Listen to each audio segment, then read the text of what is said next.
trial and stuff, it's really, really easy to set it up. You know, pretty much just click a button and let it go.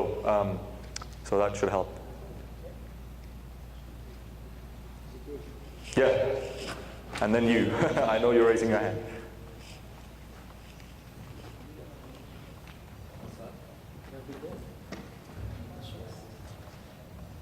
Yes, excuse me, about the system that you speak about. I can put data for just one file or one table that it is to feed for the feeds from one file or one database for the page. Now I open the page, enter username and password. I can put all the username and password like a test. Oh, you mean the test stuff that you saw? Yeah. It ends up storing it in files right now. Or database. Yeah. So you can plug in. I know our load stuff lets you use some of these test cases and then have things that come out of our database to plug into that. So you should, it shouldn't really be a problem to do that. I think the default, when you just say do variable substitution, will store it in a file. But you can change that. Also, I can put out of that. Yeah, you can put any data that you want, right? There's a way of so you can use the recording to set up those variables, or you can, there's like a little bit of a mini language that you can use with, setting up parameters for various parts of that test. Yeah. There's a lot of really great training on the test stuff too, because I know it's all new. You should definitely check some of that out. There's some really cool stuff that you can do. Yeah.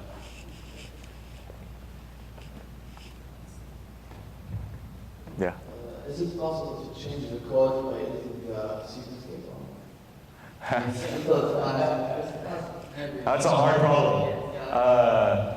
So, do you guys know, have you used the old class diagram in 2005? Do you remember that? I don't know if you use it at all. So, we used to build a lot of software around visualizing something, and then if you change the diagram, it changed the code. And most of the feedback that we got, and most usage of it, is that doesn't actually work so well as soon as the code gets a little more complicated. Because there's two reasons. One, while a diagram really shows you a good abstraction and helps you understand stuff, it doesn't have all the detail you need. Code ends up being far more complex. And then the second one was every time we write something, Microsoft itself writes something that generates code, we often find that customers want to do their own generation. So they want to generate slightly different comments, or the patterns that they use are different, or the ways and the kind of classes that they use are different. So I think what we've tried to do now is we've gotten away from the automatic both ways. So what we started to do is we'll help you generate a diagram, and you get the sequence diagram in this case. And then one of the things I was explaining to this gentleman before were on the feature pack. So one of the new features we have in the feature pack is the ability to generate a class diagram, but also a really rich code generation capability. So I don't have the time to go into all the detail here, but what it essentially boils down to is the model that you have for your class diagram or sequence diagram is available to you.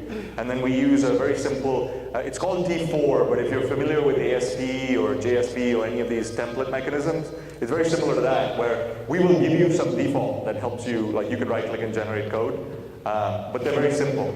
And that'll really help you generate code from the class diagram. The sequence diagram, I can talk to you in more detail about that, but that's a much harder problem. So I think right now we don't have any generation from the sequence diagram.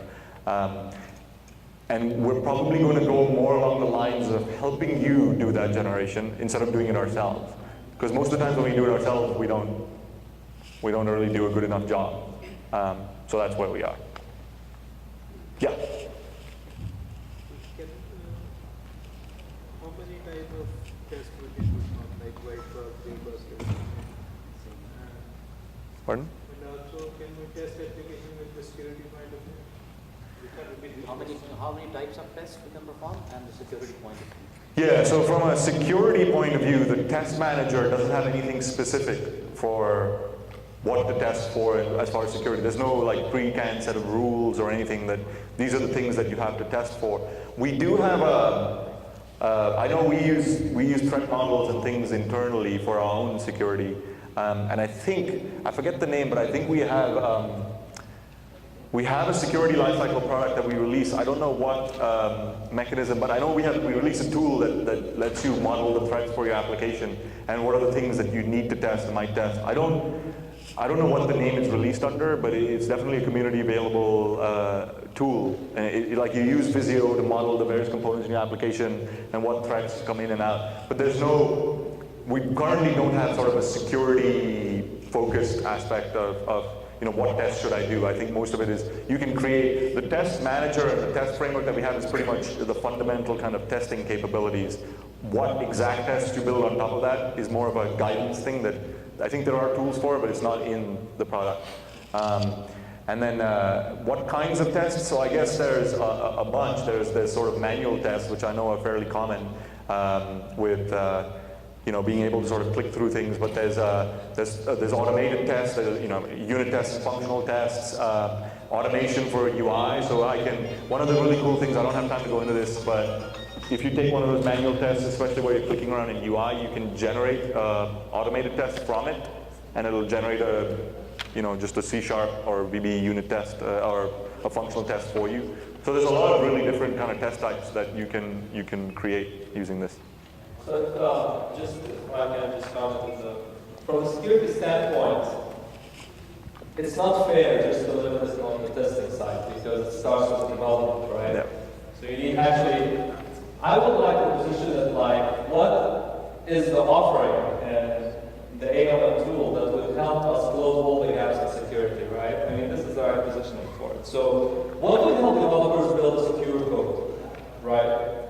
The tester, I will come to it later, but from the developer standpoint, we have full static and dynamic analysis tools as part of the development suite inside team systems, right? Inside the tool, also for me, the Visual Studio.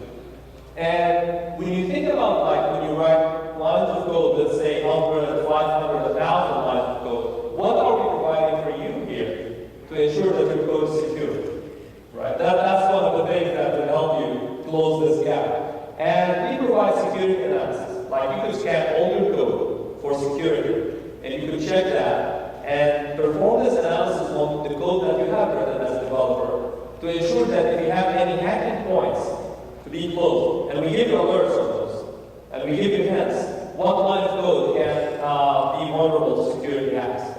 Okay, so this is something part of the tool that was available in 2008, still available in 2010.